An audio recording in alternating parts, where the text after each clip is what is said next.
Bonjour et bienvenue dans Mère d'ado sur le fil, mais pleine de ressources, le podcast qui soutient les mères d'ado à bout. Je m'appelle Frédéric, je suis coach de vie et maman d'ado moi aussi. Je suis convaincue que nous avons chacune toutes les solutions en nous pour nous épanouir dans notre vie de mère et de femme bien sûr.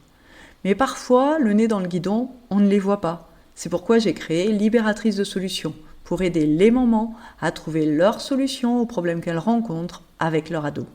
Ici, on parle sans filtre de ce que c'est vraiment d'élever un adolescent. Les conflits, les silences, la fatigue, mais aussi le courage, l'amour et surtout les petits pas qui changent tout. Ce podcast, c'est ta bulle de soutien, ton espace pour souffler et réfléchir, pour repartir avec des clés concrètes pour retrouver confiance, lien et équilibre. Alors, prête à embarquer avec moi ? Respire un bon coup et c'est parti ! Actuellement, on nous répète souvent « faut que tu prennes du temps pour toi ». Je suis sûre que tu l'as entendu, cette phrase « prends du temps pour toi, ça te fera du bien ». Et sûrement que tu le sais, sûrement que tu en es consciente, sûrement que tu te dis « mais évidemment que j'aimerais pouvoir prendre du temps pour moi, mais quand ?» Comment je fais entre le boulot, les repas, les devoirs, les lessives, les émotions de ton ado à gérer et puis les tiennes aussi. Les journées passent à une vitesse folle, elles s'enchaînent et à la fin, tu te rends compte que t'as rien fait pour toi, encore une fois. Et peut-être même que tu finis par t'en vouloir parce que c'est encore un truc que t'arrives pas à faire alors que tout le monde autour de toi a l'air de penser, de trouver même que c'est si simple, si facile. Alors déjà, je veux que tu saches que t'as pas à t'en vouloir et surtout, après avoir écouté cet épisode, tu vas t'apercevoir que toi aussi, tu peux réussir et prendre du temps pour toi. Aujourd'hui, on va voir ensemble le vrai secret pour enfin avoir un moment rien qu'à toi, sans culpabiliser, sans tout chambouler et surtout sans ajouter une injonction à ta to-do list déjà bien trop chargée. Et pour ça, je te propose un plan en 6 étapes qui va te permettre de trouver 15 à 30 minutes rien que pour toi chaque semaine. Ça te tente ? On y va ! Alors pour commencer, je vais te demander de clarifier ce que veut dire pour toi l'expression « prendre du temps pour soi ». Quand tu dis que tu aimerais avoir du temps, tu penses à quoi concrètement ? Parce que si tu sais pas ce que tu veux faire de ce temps, il y a peu de chances que tu arrives à en trouver, à en dégager, si tu sais pas à quoi il te sert. Et puis tu risques de scroller, tu sais, sur ton téléphone dès que tu as un tout petit peu de temps. Et ça, on sait très bien, toi et moi, que bien souvent, surfer sans but, c'est pas ce qui te fait le plus de bien. Alors pose-toi la question, si tu avais 30 minutes rien qu'à toi, tu ferais quoi ? Et peut-être que se poser cette question, c'est angoissant. Peut-être que tu sais pas. Il est possible que tu aies tellement perdu l'habitude d'avoir du temps que tu ne sais même plus ce qui te ferait plaisir. Bien souvent, on a plus de facilité à savoir ce qu'on ne veut plus, comme être débordé par exemple, courir sans arrêt, mais par contre, on ne sait pas ce qu'on veut. Sauf que si tu ne sais pas ce que tu veux, tu risques pas d'y arriver. Il y a certainement des choses que tu n'as plus le temps de faire depuis des années, des lustres en fait, mais que tu aimais vraiment avant d'avoir des enfants. Et le but ici n'est pas de te faire tomber dans de la nostalgie. Non, c'est juste de te rappeler ce que t'aimais avant.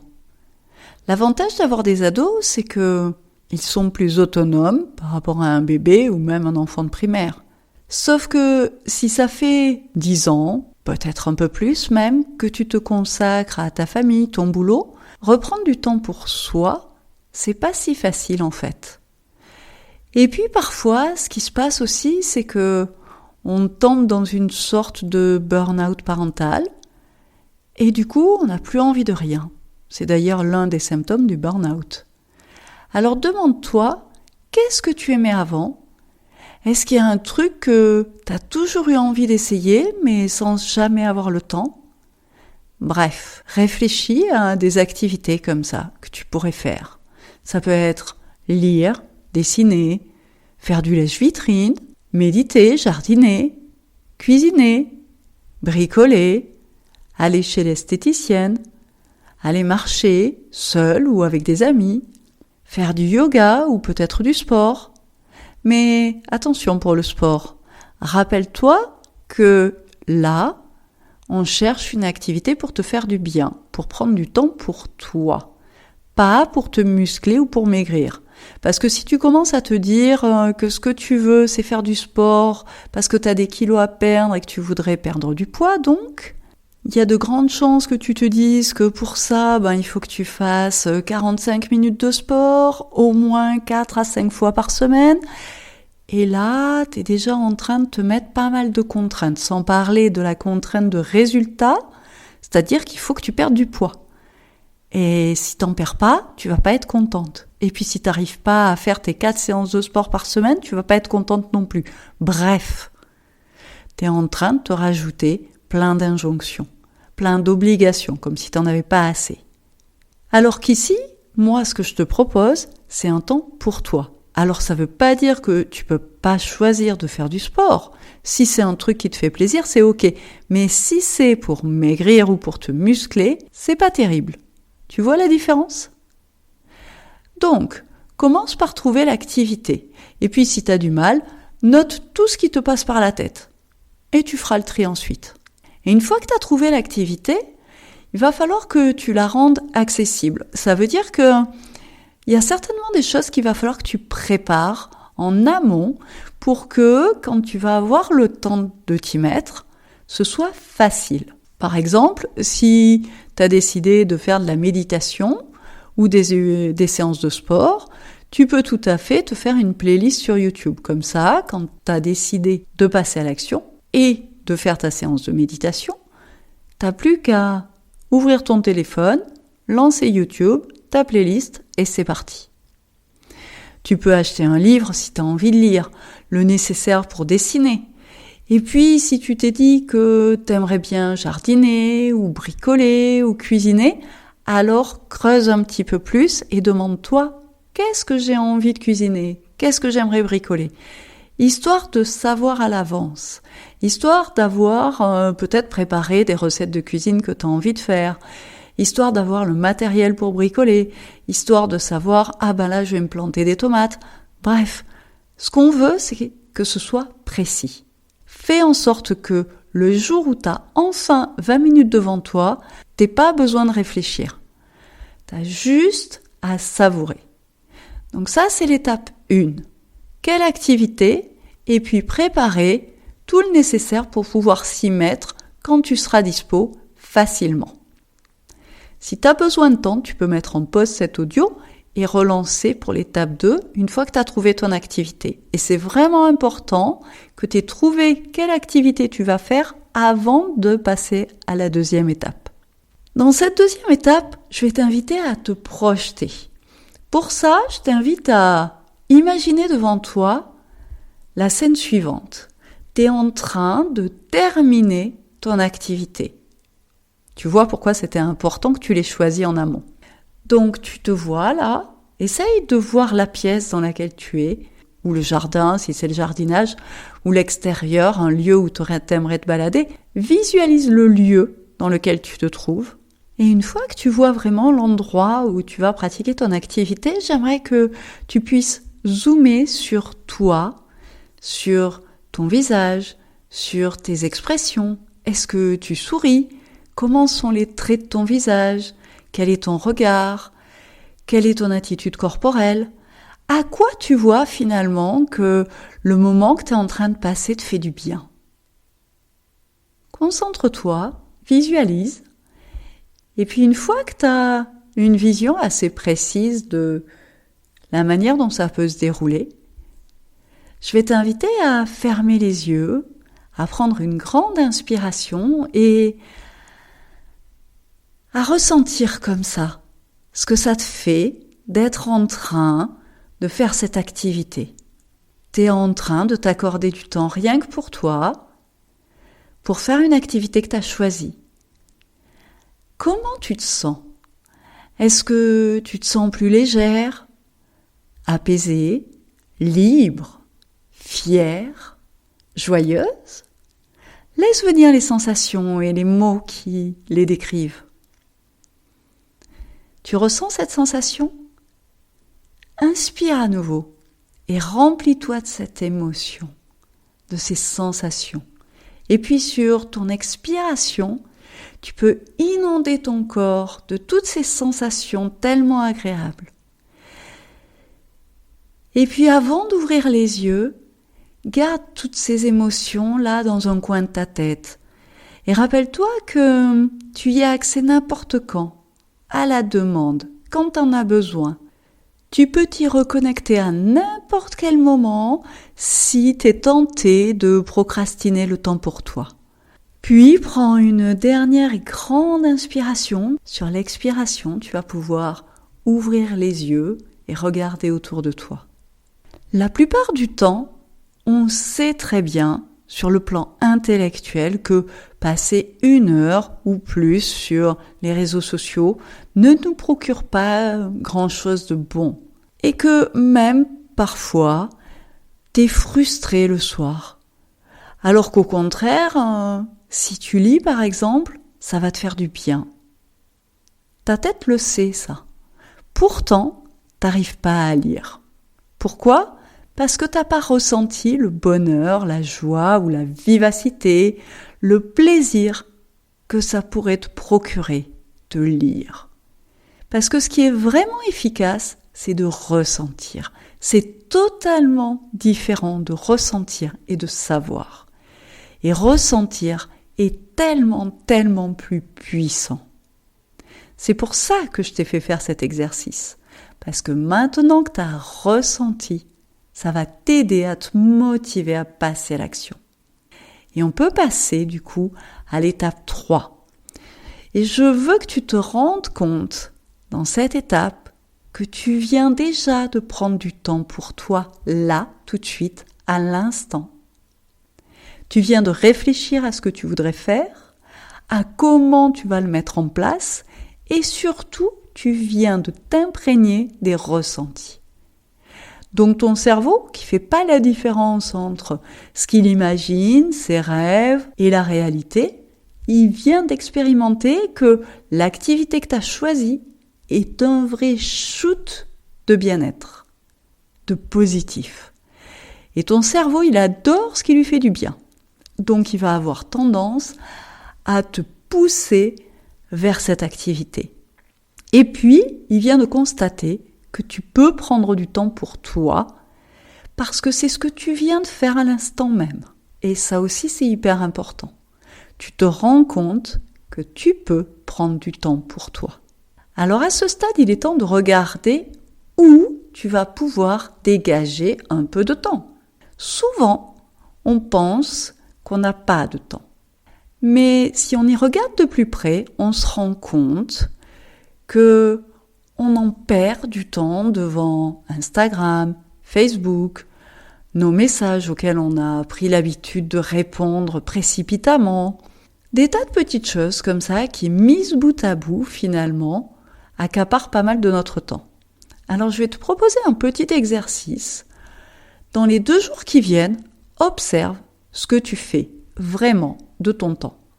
Et si tu as du mal à faire cet exercice, tu peux utiliser une application que moi j'aime beaucoup et dont je me sers à l'occasion, qui s'appelle E-Time Logger. Je te mettrai le lien en description pour que tu puisses la trouver facilement.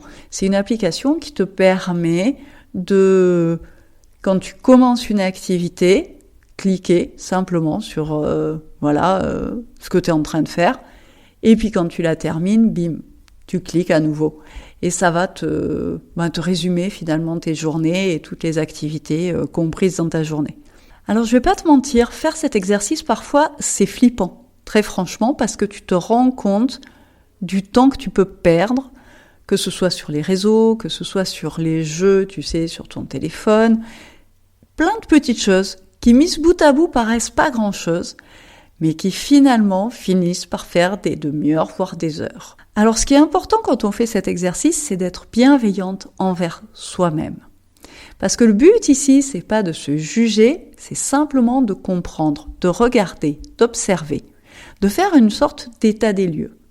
Savoir un petit peu à quoi tu passes tes journées. Bien sûr qu'il y a une partie de tes journées qui sont très utiles. Évidemment qu'il y a du temps incompressible, que ce soit le travail, que ce soit préparer les repas peut-être. Bref, il y a des tas de choses, il faut que tu les fasses. Et tu vas me dire, oui, mais jouer sur mon téléphone, ça me détend. C'est vrai. Bien sûr que regarder comme ça son fil d'actualité, ça détend. Regarder des réels, ça détend. C'est vrai. Mais tu peux te détendre autrement. Et non seulement tu peux te détendre, mais tu peux te détendre tout en te donnant du bien-être. Un sentiment de fierté, un sentiment de liberté, un sentiment de joie. Bref, tout ce que tu as ressenti tout à l'heure quand on a fait l'exercice de l'étape 2. Donc demande-toi, une fois que tu as comme ça une vision un peu plus précise du temps que tu peux perdre à des activités qui ne te nourrissent pas vraiment, qu'est-ce que tu pourrais enlever ? Et il n'est pas question d'enlever tous les jours plein de choses que tu fais et qui ont peut-être pas beaucoup de sens et peut-être pas grand intérêt, mais qui, encore une fois, te permettent juste de te vider la tête.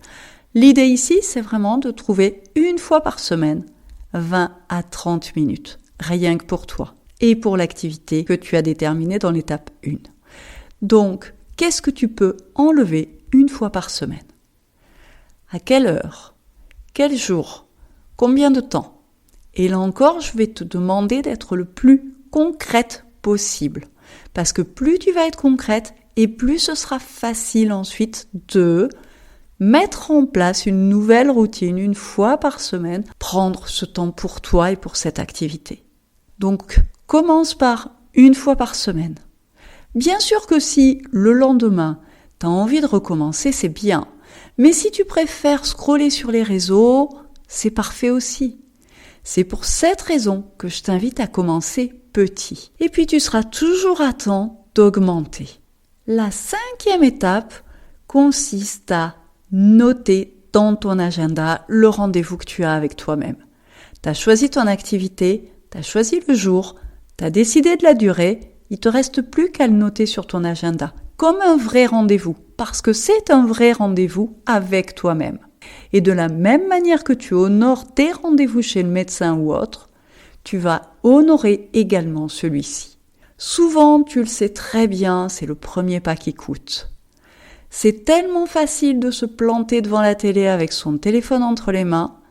Seulement, comme tout ce qui est facile, bien souvent, ça n'apporte pas vraiment de satisfaction. Alors que, grâce à l'étape 2, qu'on a faite ensemble, tu sais que ton activité, elle, va t'apporter un réel bien-être. C'est simple, c'est concret, c'est inscrit dans ton agenda, tu t'y mets et tu verras à quel point tu es heureuse de l'avoir fait. Et combien, rien que ça te permet d'avoir du temps pour toi. Rien que ça change tout. Et pour terminer d'ancrer tout ça, je te propose d'écrire ton objectif. Si tu as fait correctement toutes les étapes, tu dois avoir un petit objectif que tu peux formuler de la manière suivante. Une fois par semaine, le mardi, jeudi, j'en sais rien, je prends X minutes pour faire telle activité à telle heure et cela va m'apporter tout ce que tu as ressenti dans l'étape 2. Je donne un exemple concret. Le mercredi, à 21h, je lis pendant 30 minutes dans ma chambre parce que ça m'apaise et ça me permet de m'évader. Et dans cet exemple, j'ai même précisé où. Tu sais pourquoi ? Parce que je veux éviter d'avoir une excuse pour ne pas lire. Si mon mari est dans le salon en train de regarder une série, clairement, je vais jamais pouvoir lire.